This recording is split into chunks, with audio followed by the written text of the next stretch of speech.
அனைத்து நல்லுள்ளங்களுக்கும் வணக்கம். நான் ஆர்கே பேசுகிறேன். வீக் மாதமோட நெக்ஸ்ட் சேனல் வழக்கமாக உலக செய்திகளை தாண்டி அமைதி பேச்சுவார்த்தை என்ன ஆச்சு, நேற்று ஏதோ பர்சன்டேஜ் எல்லாம் சொன்னீங்களே அப்படின்ற மாதிரிலாம் உங்களுக்கு தோணுச்சு அப்படின்னா, நேற்று எத்தனை பேர்த்துக்கு புரிஞ்சிருக்குன்னு தெரியல. நான் வஞ்ச புகழ் சேனலில் சொல்லியிருந்தேன். ஏன்னா அமெரிக்கா உள்ளே போயிட்டு அமைதி பேச்சுவார்த்தையில் ஈடுபட்டு அது சக்ஸஸ் ஆக முடியுமா அப்படின்ற ஒரு கேள்வி கணைகளை உள்ளே வைத்து விட்டு இந்த வீடியோ பதிவில் நம்ம சென்று விடலாம்.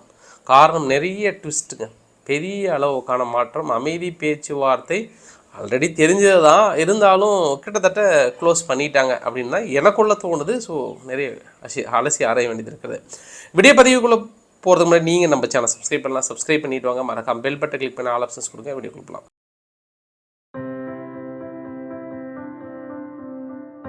நேற்றைய பதிவில் ஹெஸ்புல்லா பெரிய அளவுக்கு கிளைம் பண்ணியிருந்தாங்க. இஸ்ரேலுடைய நிலைகள் மீது நாங்கள் பெரிய ஒரு தாக்குதலை முன்னெடுத்திருந்தோம். நான் கூட உங்கள்கிட்ட சொல்லியிருந்தேன், ஒரு ஹெலிகாப்டர் இறங்கி போனது கொஞ்சம் ஒரு பதற்றமான ஒரு சூழ்நிலை அப்படின்னு நான் சொன்னேன் இல்லையா. அந்த பகுதியில் குறிப்பாக சீஃப் வாரண்ட் ஆஃபீஸர் முகமது அமிரியா அப்படின்றவங்க 45 வயசு அவருக்கு. இந்த வெஸ்டர்ன் கேலி அப்படின்ற ஒரு பகுதியில் அதிகாலை நடத்தப்பட்ட தாக்குதலில் இறந்திருப்பதாக உறுதி செய்யப்படுகிறது. ஒரு பெட்டாலியனுடைய ஒரு சீஃப் ஆஃபீஸர்ன்ற மாதிரி சொல்லப்படுகிறது. ரொம்ப முக்கிய பொறுப்பில் இருந்த மிக முக்கியமான ஆஃபீஸர் அவர் இருந்ததுக்கப்புறம் அவர் கூட இருந்த இன்னும் நிறைய பேர் படுகாயம் அடைந்திருக்காங்க. ஸோ இந்த நிகழ்வு ஆண்டனி பிளிங்கன் அவர்கள் அங்கே இஸ்ரேலில் இருக்கும்போதே நிகழுது. நான் ஏற்கனவே நேற்று பதிவில் கூட சொல்லியிருந்தேன், முந்தைய பதிவில் கூட அந்த கார் குண்டு வெடிப்பு தாக்குதல் யாருக்கும் பாதிப்பு இல்லைனாலும் அதுக்கு கிளைம் பண்ணியிருந்தாங்க. இந்த மாதிரியான விஷயங்கள். அது இல்லாமல் ஒரு முக்கிய கமாண்டர் எழுந்த உடனே இஸ்ரேல் தரப்பில் என்ன பண்ணுறாங்க, அவசரமாக ஒரு கூட்டத்தை கூட்டுறாங்க. இந்த கூட்டத்தில் த ஜெனரல் ஸ்டாஃபாக இருக்கட்டும், த சீஃப் ஆஃப் ஸ்டாஃப் ஜெனரலாக இருக்கட்டும், ஹலாவி, இன்னும் முக்கியமான நபர்கள் உட்காந்து பேசி இதற்கு நம்ம பதில் தாக்குதல் நம்ம நடத்தியே தீரணும் அப்படின்னு முடிவெடுக்கிறாங்க இஸ்ரேல் தரப்பில். இந்த மீட்டிங் நடந்துட்டு இருக்கும்போதே இன்னொரு விஷயம் என்னன்னா, சதர்ன் லெபனான் பகுதியில், அதாவது டயர் குனான் அப்படின்ற ஒரு பகுதியில் ஒரு தாக்குதல், ஒரு கார் ஒன்று போயிட்டுருக்கு. அந்த கார் மீது தாக்கல் நடத்தியிருக்காங்க. இன்னும் ஹெஸ்புல்லா தரப்பில், அதாவது லெபனானில் இருக்கக்கூடிய ஹெஸ்புல்லா தரப்பில் கிளைம் பண்ணல. ஸோ இந்த ஒரு பதற்றமான ஒரு சூழ்நிலை நிச்சயம் இஸ்ரேல் தாக்குதல் நடத்தும் அப்படின்னு உறுதி செய்யப்பட்ட நிகழ்வு. இதுக்கப்புறம் என்னாச்சுன்னா, ஆண்டனி பிளிங்கன் அவர்கள் ஒரு ஸ்டேட்மெண்ட் கொடுக்குறாரு. இங்கே பாருங்க, நாங்கள் அமைதி பேச்சுவார்த்தையில் இந்த பக்கம் இஸ்ரேல் தரப்பில் எல்லாம் ஒத்துக்கிட்டாங்க, கண்ணை மூடி ஒத்துக்கிட்டாங்க, அண்ணன் என்ன சொல்கிறாங்களோ எல்லாத்தையும் ஒத்துக்கிட்டாங்க, அதனால் பிரச்சனையே கிடையாது. இதுக்கப்புறம் அவங்க ஹமாஸ் தரப்பில் தான் கையெழுத்து போடணும் அப்படின்ற ஒரு அறிவிப்பு கொடுத்துட்டு இன்னொரு ஸ்டேட்மெண்ட்டுமே கொடுக்குறாங்க. அமைதி ஏற்படல அப்படின்றது செகண்டரி கேஸ். ஆனால் நாங்கள் இஸ்ரேலை பாதுகாப்பதற்காக அனைத்து முயற்சிகளையும் முடிச்சிட்டோம், அவ்வளோதான். இஸ்ரேலை ப்ரொடெக்ட் பண்ணுவதற்காக, இஸ்ரேலை பாதுகாப்பதற்காக எந்த விதத்திலும் நாங்கள் இறங்கி அடிக்க தயாராக இருக்கிறோம் அப்படின்ற ஒரு எச்சரிக்கை. இந்த எச்சரிக்கை என்னன்னா, ஹமாஸ் தரப்பில் நீங்கள் கையெழுத்து போட்டு தான் ஆகணும், இல்லைன்னா அவங்க பின்னாடி நாங்கள் இருக்கோம், நாங்களும் தாக்குதலுக்கு இறங்க போகிறோம் அப்படின்ற ஒரு எச்சரிக்கையை நம்ம பார்த்துக்கலாம். உடனே இந்த பக்கம் ஹமாஸ் தரப்பில் என்ன சொல்லிட்டாங்கன்னா, ஒட்டுமொத்தமா இந்த அமைதிக்கான ஒப்பந்தத்தில் ஆல்ரெடி நாங்கள் சொன்னது தான், ராஃபா பகுதியிலையும் பின்வாங்க மாட்டீங்க, உங்கள் படைகளையும் பின்வாங்க மாட்டீங்க, எதுவுமே பண்ண மாட்டீங்க, நாங்கள் பிணைய கைதிகளை விடுவிக்கணுமா, அந்த ஆங்கிளில் தான் இப்போ ஹிஸ்புல்லா தரப்பில் கிளைம் பண்ணுறாங்க. அது இல்லாமல் ஹிஸ்புல்லா தரப்பில் என்ன சொல்லியிருக்காங்கன்னா, இந்த அக்ரிமெண்ட்டை பொறுத்த வரைக்கும் நாங்கள் முழுமையாக டிஸ்குவாலிஃபை பண்ணுறோம். அது இல்லாமல் ஈரான் அவங்க தரப்பில் தயாராக இருக்காங்க அப்படின்றத நீங்கள் மனசில் வச்சுக்கணும். ஏன்னா ஈரான் ஆல்ரெடி மிரட்டல் விடுத்துட்டு இருக்காங்க. அந்த ஒரு மிரட்டலை கூட அதே மாதிரி ஹவுதிகள் தரப்புலையும் சரி, எல்லார் தரப்புலையும் ஒரு ப்ரெஷர் கொடுக்குறாங்க. ஸோ அதன் அடிப்படையிலேயாவது அமைதி ஒப்பந்தத்தில் இஸ்ரேல் கொஞ்சம் பங்களிப்போடு இருக்கணுன்ற மாதிரி சொல்லியிருக்காங்க. ஏன்னா ஈரானுடைய முக்கியமான தலைவர் இன்று கூட மிரட்டல் விடுத்திருக்கிறார். இங்கே பாருங்கள், அமைதி பேச்சுவார்த்தை இல்லை அப்படின்னா நிச்சயம் நாங்கள் பழி வாங்கிறதுக்கான மாற்று கருத்தே கிடையாது, நாங்கள் நிச்சயம் தாக்கல் நடத்துவோன்றாங்க. அது இல்லாமல் ஹவுதிகள் ஒரு வீடியோ பதிவு கூட பார்த்துக்கோங்க. இந்த வீடியோ பதிவை வெளியிட்டு ஒரு பெரிய மிரட்டல், ஆன் த வே வந்துட்டுருக்கோம், உங்களுக்காக தான் பெரிய தாக்கல் நடத்த போகிறோம் அப்படின்ற மாதிரி எமினி ஹவுதிகள் ஒரு பெரிய மிரட்டலோட ஒரு வீடியோ பதிவை வெளியிடுறாங்க. ஸோ எமினி ஹவுதிகள் ஒரு மிரட்டல், ஈரான் ஒரு பக்கம் மிரட்டல், அந்த பக்கம் ஹெஸ்புல்லா ஒரு பக்கம் மிரட்டல். இந்த அமைதி பேச்சுவார்த்தையில் நீங்கள் என்ன நிச்சயம் உடன்பட வேண்டும் அப்படின்ற மாதிரிலாம் ஒரு மிரட்டல். இந்த சைடு அமெரிக்கா ஒட்டுற வார்த்தையில் நாங்கள் அவங்க பின்புலமாக இருக்கும், இஸ்ரேல் கையெழுத்து போட்டுட்டாங்க, மீதி கையெழுத்து போட வேண்டியது ஹமாஸ் தரப்பில் தான், அவங்க போட்டாங்கன்னா அமைதி பேச்சுவார்த்தை ஆல்மோஸ்ட் க்ளோஸ் அப்படின்ற மாதிரி சொல்லியிருக்காங்க. இதில் அமைதி பேச்சுவார்த்தை க்ளோஸ் அப்படின்னா இது ஃபைனல் சான்ஸாக பார்க்குறாங்க. இந்த சான்ஸ் முடிஞ்சது அப்படின்னா இதுக்கப்புறம் இந்த ரீஜனல் யுத்தத்தை வந்து யாராலையும் தடுக்க முடியாதுன்ற மாதிரி தான் சொன்னாங்க. சரி, இந்த நிகழ்வெல்லாம் நடந்துட்டு இருக்கும்போதே நேற்று இரவு என்ன பண்ணிட்டாங்க, இஸ்ரேல் வந்து ஒரு 3 ஃபைட்டர் ஜெட் போர் விமானங்கள் மூலயமாக ஒரு 90 கிலோமீட்டர் உள்ள தள்ளி ஒரு தாக்கல் நடத்தியிருக்காங்க. அது அல் சஃபரி, டமீம் அல் டனாஃப் அப்படின்ற ஒரு பகுதி, மொத்தம் 3 பகுதியில் ஒரு தாக்குதல். இந்த வீடியோ பதிவுலாம் பார்க்கும்போது இஸ்ரேல் தரப்புலையும் சரி, கிட்டத்தட்ட அமாஸ் தரப்புலையும் ஒன்றும் ஒத்துக்கல. ஆனால் பார்க்கும்போது ஒரு பெரிய ஆயுத குடோன் வந்து நார்மல் தாக்குதல்னா வெடிச்சு விழுந்திருக்கும். பட் இந்த தாக்குதல் என்னன்னா ஒரு பெரிய ஆயுத குடோனே வந்து அவனை வெடிச்சு சிதறி இருக்கிற இந்த வீடியோ பதிவு பெரிய அளவுக்கு பார்க்குறீங்க. அந்த அளவுக்கு ஃபுல்லாக வெடிச்சு சிதறி இருக்கு, ஒரு பெரிய தாக்குதல். ஸோ இந்த தாக்குதல் மட்டும் இல்லாமல் இது ஒரு எச்சரிக்கையாக கிட்டத்தட்ட ஆல்மோஸ்ட் இன்னும் ஒரு நாளில் பெரிய ஒரு தாக்குதலை முன்னெடுப்பதற்கான வாய்ப்புகள் இருக்கு. ஏன்னா ஆண்டனி பிளிங்கன் அவர்கள் அங்கே இருக்கிறாரு. அங்கே இருக்கும்போது அதுக்கான விளக்கங்களை கொடுத்துருப்பாங்க. ஸோ நடத்துங்கன்ற மாதிரி அவரு கூட உத்தரவாதம் கொடுத்துருப்பார். அப்போ அமைதி பேச்சுவார்த்தை நடத்த வந்தாரா இல்லை தாக்கல் நடத்த வந்தாரா அப்படின்ற ஒரு கேள்வி கூட அந்த இடத்துல போட்டுடலாம்.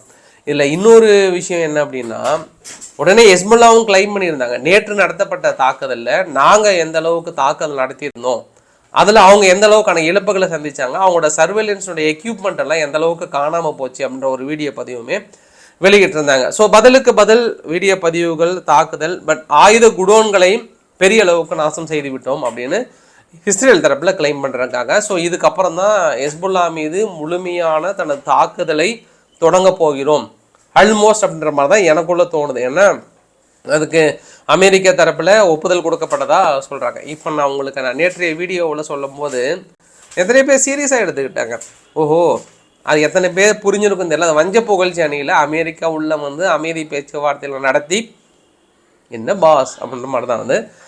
இல்லை இன்னொரு விஷயம் கூட சொல்லிட்டாங்க, குறிப்பாக ஸ்காட்லாந்து இருக்காங்கல்ல, ஸ்காட்லாந்து என்ன சொல்லிட்டாங்கன்னா, இதுக்கப்புறம் நீங்கள் அமைதி பேச்சுவார்த்தை ஈடுபடாமல், அமைதி மார்க்கம் செல்லாமல், நீங்கள் எந்த கவர்மெண்ட் அஃபீஷியல் மீட்டிங்கோ அதுக்கப்புறம் இஸ்ரேல் சார்பாக எந்த ஒரு மீட்டிங்குமே வந்து நாங்கள் நடத்த போகிறதில்ல, கம்ப்ளீட்டாக நாங்கள் கேன்சல் பண்ணுறோன்ற மாதிரி வந்து ஒரு அதிரடி அறிவிப்பு கொடுத்தாங்க. ஏற்கனவே டென்மார்க் பெரிய அளவுக்கான அனௌன்ஸ்மெண்ட், அடுத்து வந்து ஸ்காட்லாந்துமே சொல்லிட்டாங்க. நேற்று அல்ஜீரியானுடைய பிரசிடென்ட் அவர்கள் எங்களோட படைகள் உள்ளே போகிறதுக்கு தயாராக இருக்குது, ராஃபா பகுதியில் எகிப்து வந்து தனது பொறுப்புக்குள்ளே வந்துட்டு உள்ளே போகலான்னா நாங்கள் போகிறோன்ற மாதிரி சொன்னாங்க. பட் இந்த மற்றொரு அறிவிப்போடு கொடுத்துருக்காங்க, இன்னும் 20 நாளில் நாங்கள் கிட்டத்தட்ட ஒரு 10 ஹாஸ்பிட்டலுக்கு மேலே கட்டி அங்கே பெரிய அளவுக்கு ஃப்ரீ சர்வீஸ் பண்ணலான் இருக்கோம், அதற்காவது காசா பகுதிக்குள்ளே உள்ள அலோவ் பண்ணாங்கன்னா பரவாயில்லன்ற மாதிரி வந்து சொல்லியிருக்காங்க. இது ஒட்டுமொத்த நிகழும் அந்த பரபரப்பான சூழ்நிலையில் மிகப்பெரிய பதிவுகள், அடுத்தடுத்த பதிவுகள் வரும்போது உங்களுக்கு நான் வீடியோ பதிவுகளாக வெளியிடுறேன் நான். ஸோ அங்கே பரபரப்பு அடங்கலை. இப்போது நிலைமைக்கு பேச்சுவார்த்தை என்பது 100% வந்து கிட்டத்தட்ட ஃபெயிலர் அப்படின்னு தான் தோணுது. ஏன்னா ஹெஸ்புல்லா மீது நடத்தப்படுகிற தாக்குதல், மீதி அமாஸ் தரப்பில் ரிஜெக்ட் பண்ணுற விஷயமா இருக்கட்டும், மீதியெல்லாம் சுற்றி வளைச்சி பார்க்கும்போது, ஏன்னா மேபி அமாஸ் தரப்பில் வந்து ஈரான் பெரிய அளவுக்கான பனிஷ்மெண்ட் கொடுக்குன்ற ஒரு எக்ஸ்பெக்டேஷனில், அது இல்லாமல் அமாஸ் தரப்போட கோரிக்கைகள் முழுமையாக நிராகரிக்கப்படுகிறது, ஒட்டுமொத்த படைகளும் இங்கே வரலன்ற ஒரு ஆதங்கத்தில் அவங்க வந்து ரிஜெக்ட் பண்ணியிருக்காங்க. இது ஒட்டுமொத்த நிகழும். அப்படியே நம்ம ரஷ்யா கிட்ட போகணும் அப்படின்னா, அசர்பைஜானோட பேச்சுவார்த்தையில் மிகப்பெரிய ஒரு திருப்பு முனையாக அசர்பைஜான் பிரிக்ஸில் இணைவதற்கான ஒரு ஒப்பந்தங்களை கையெழுத்து போட்டாங்க. இல்லை அசர்பைஜானுடைய இன்னொரு மேஜர் ட்விஸ்ட் என்ன அப்படின்னா, இப்போ ஐரோப்பாவில் எண்ணெய் எல்லாம் வாங்குறாங்கல்ல, ஆயில் அண்ட் கேஸ் வாங்குறாங்கல்ல, அது வந்து துருக்கி வழியாகவும் இன்னொரு பைப்லைன் வழியாகவும் ஐரோப்பா வந்து 30% பக்கம் வாங்கிட்டு இருக்காங்க. இப்போ ரஷ்யா என்ன ஒப்பந்தம் போட்டிருக்காங்கன்னா, அசர்பைஜானுக்கு சேல்ஸ் பண்ணுறாங்க, அசர்பைஜான் அங்கே கொடுக்குற மாதிரி ஒப்பந்தம். இதுக்கப்புறம் எப்படி ஐரோப்பா ஒட்டுமொத்தமாக எங்ககிட்ட அசர்பைஜானுடைய எண்ணெய் ஆயுதங்கள் எதுவுமே, ஆயுதங்கள் வந்து பாருங்கள், கேஸ் எதுவுமே வேண்டான்னு சொல்லிடுவாங்களா அப்படின்ற ஒரு கேள்விக்குறி இந்த இடத்துல வச்சிடலாம். ஏன்னா நாங்கள் ரஷ்யா கிட்ட வாங்க மாட்டோம், மற்ற நாடுகிட்ட வாங்குறோம் போது அப்போ அசர்பைஜான் முழுமையாக அங்கே வாங்கி இங்கே சேல்ஸ் பண்ணாங்கன்னா என்ன பண்ணுவாங்க? ஏன்னா அதற்கான ஒப்பந்தங்கள் தான் பெரிய அளவுக்கு கையெழுத்தாக இருக்கிறது. அது இல்லாமல் ஆயுத ஒப்பந்தங்கள், அக்ரிமெண்ட் மீதி எல்லாம் வந்து பெரிய அளவுக்கு நடந்திருக்கிறது அப்படின்ற மாதிரி சொல்ல முடியும். அதே போல் ரஷ்யாவில் ரோஸ்டோவ் ரீஜியனில் நடத்தப்பட்ட எண்ணெய் கிணறு மீது நடத்தப்பட்ட தாக்குதல் தொடர்ந்து 3வது நாளாக எரிந்து கொண்டிருக்கிறது. அதை தொடர்ந்து அணைக்க முடியாமல் தடுமாறிட்டு இருக்காங்கன்ற ஒரு தகவலை சொல்லியிருக்காங்க.